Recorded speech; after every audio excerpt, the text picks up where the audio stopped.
اگر بیوی یا خامد میں ایک نے کفریہ بات کہی تو توبہ کر لے بس. اگر ایسی بات ہے نعوذ باللہ اس نے عمل بھی کر لیا کفر پہ تو پھر نکاح ٹوٹتا ہے. ایسے نہیں ٹوٹ جاتا. استغفار کر لے, دوبارہ کلمہ پڑھ لے, نکاح کی کوئی ضرورت نہیں. اگر دوران نماز امام کا وضو ٹوٹ جائے, نماز چھوڑ دے, پیچھے والے کو اشارہ کرے, وہ مصلی پہ آ جائے. یزید نام رکھ سکتے ہیں, بالکل رکھ سکتے ہیں. با یزید بستامی اللہ کے ولی نہیں تھے؟ پھر نام میں کیا ہوتا ہے؟ ایک نام کے کروڑوں اولیاء بھی ہیں, اسی نام کے کروڑوں دشمن اسلام بھی ہیں.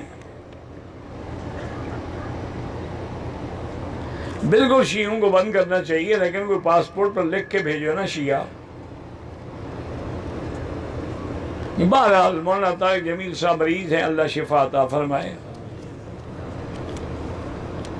مسجد الحرام عورتوں کا اختلاط ہوتا ہے بالکل, لیکن حضور کے زمانے میں بھی تھا, اس لیے اب کوئی حل نہیں ہے نا کہ کیا کریں.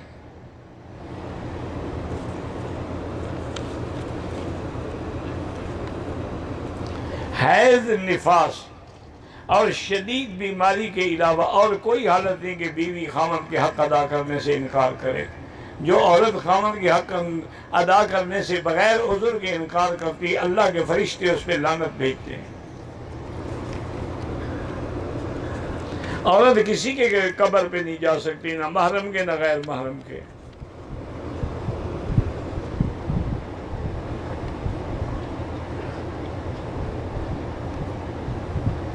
آپ کے چچا نے درخواست دی تھی حج کی, قرآن اندازی میں نام نہیں آیا, عمرے پہ آئے, مسجد نبی میں فوت ہو گئے, خلاص الحمدللہ کوئی ضرورت نہیں. لیکن اگر آپ ان کا حج بدل کرانا چاہیں تو کرا دیں, اچھی بات ہے.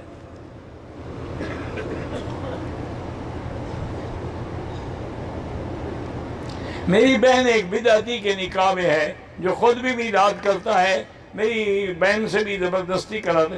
بہرحال اللہ سے دعا مانگتی رہیں, اور یا مانے ہو یا مانے ہو 70 دفعہ پڑھ کے کھانے پہ دم کر کے اس کو کھلایا کریں کہ اللہ اس کو غلط کاموں سے روک لے.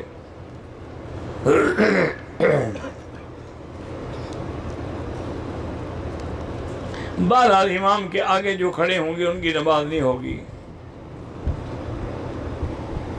ایک آدمی جو حنفی مسلک سے تعلق رکھتا ہے لیکن طلاق کے مسئلے میں آ کے پھر وہ حنفی مسلک چھوڑ کے کسی اور مسلک سے فتویٰ لینا جائز ہے. مذاق تھوڑی ہے کہ جب مطلب آئے تو مسلک بدل دو.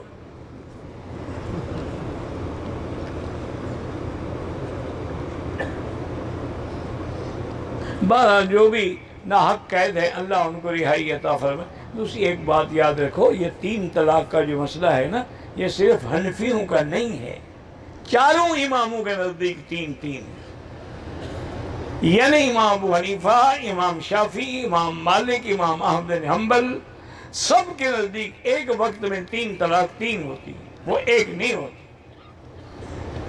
یہ تو بعض علماء اہل حدیث نے فتویٰ دیا ہے, لیکن باقی امت تو ساری 3 کو 3 کہتی ہے.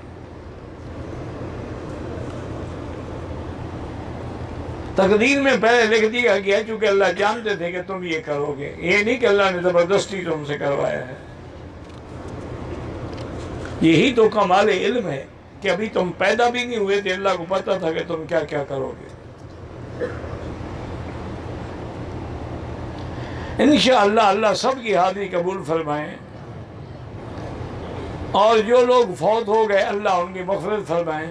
میرے بھی استاد سے مولوی غلام سرور صاحب, میں نے چھوٹی کتابیں ان سے پڑھی تھیں, بڑے نیک صالح آدمی تھے. ساری زندگی ان نے پھر ہماری مسجد میں گزاری, والد صاحب کے شاگرد تھے. ان کے بیٹا ہے مولوی انور, آج اس کا فون آیا تھا کہ میرا ایکسیڈنٹ ہو گیا اور میری ٹانگوں میں 2 جگہوں پہ فریکچر ہوا ہے, اللہ شفا عطا فرمائے. اسی طرح ہمارے بڑے پرانے ساتھی ہیں اقبال خان خاکوانی, ان پر بھی کوئی فالج کا اٹیک ہوا ہے, اللہ شفا عطا فرمائے. اللہ ہر بیمار کو شفا دے. آپ میرے لیے دعا کیا کریں, میری ہمشیرہ بیچاری وہ بھی مریضہ ہیں, اور میں آپ کے لیے کہ اللہ تمام عالم اسلام میں مسلمانوں کے جتنے بیمار ہیں ان کو شفا عطا فرمائے. میرے بیٹے کو انڈین گورنمنٹ نے دہشت گردی کے مقدمے میں گرفتار کیا. وہ تو ہیں ہی ظالم, مسلمانوں کو گرفتار نہیں کریں گے تو کیا کریں گے. لیکن یاد رکھیں ظلم نہیں قائم رہتا، ظلم آخر مٹ جائے گا اور کامیاب کشمیری ہوں گے۔ یہ اللہ کے حرم میں آپ میری بات نوٹ کر لیں۔ ظلم پھر ظلم ہے، بڑھتا ہے تو مٹ جاتا ہے، اور خون پھر خون ہے، بہتا ہے تو جم جاتا ہے۔ ان کا خون بھی رنگ لائے گا اور یہ ظالم خود مٹ جائیں گے۔ آپ اخباریں اٹھا کے پڑھ لیں، کشمیریوں پہ ظلم کرنے والے فوج کے بڑے بڑے افسروں نے خود کو گولیاں مار دی ہیں، خودکشی کر لی۔ کہ اتنا بڑا ظلم کہ ہم بے گناہوں پہ گولی چلائیں؟ اب تو وہ خود پاگل ہو رہے ہیں۔ اب قریب ہے وقت، فکر نہ کرو، نصر من اللہ و فتح قریب۔ کوئی تصور کر سکتا تھا کہ یتیم مکہ جو ہے پھر مکے پہ فاتح بن کے آئے گا؟ جب حضور ہجرت پہ گئے تو آپ کے ساتھ کون تھا؟ صرف ابو بکر۔ جب مکہ کی فتح کے لیے آئے تو 10,000 کا لشکر ساتھ۔ تفہیم القرآن اچھی تفسیر ہے، لیکن اس میں بعض مسئلے مودودی صاحب مرحوم نے امت کے خلاف لکھے، اللہ ان کی مغفرت فرما دے۔ جو فوت ہو گئے ان کے بارے میں کوئی بری بات نہ کرے۔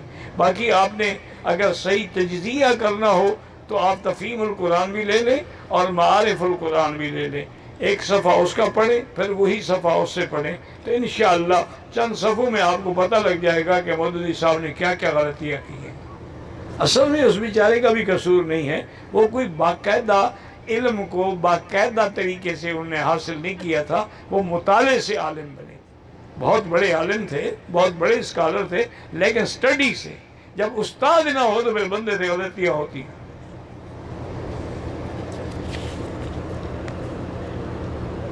حرم شریف سے قرآن چوری نہ لے جائیں، یہاں دفتر ہے، اس سے جا کے مانگ لیں، وہ دے دیں گے۔ عرفات میں ہم نے 2 رکعت پڑھی جماعت کے ساتھ، ٹھیک ہے۔ جن نے 4 پڑھی وہ بھی سب ٹھیک ہے۔ قضا نمازیں حرم میں بھی پڑھیں۔ طواف وداع کے بعد اگر موقع مل جائے پھر بھی ہم طواف کر سکتے ہیں، بالکل کر سکتے ہیں۔ بیگ میں جوتے ڈال کے لوگ طواف کرتے ہیں، کوئی حد نہیں، اگر کہیں تو رکھنے ہیں انہوں نے۔ اگر کسی ایسی جگہ رکھے تو جگہ نہیں ملے گی یا کوئی اٹھا کے لے جائے گا۔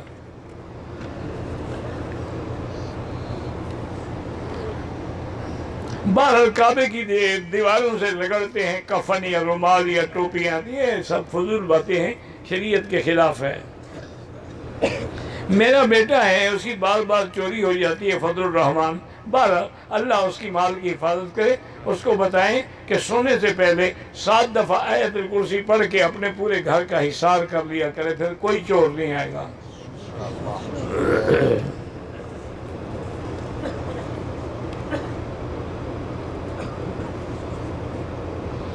کہتے ہیں ہمارے علاقے میں کزن کی شادی کے عورتیں ڈھولکی کے ساتھ غیر محرم مرد نہیں ڈانس کرتے، بالکل حرام ہے۔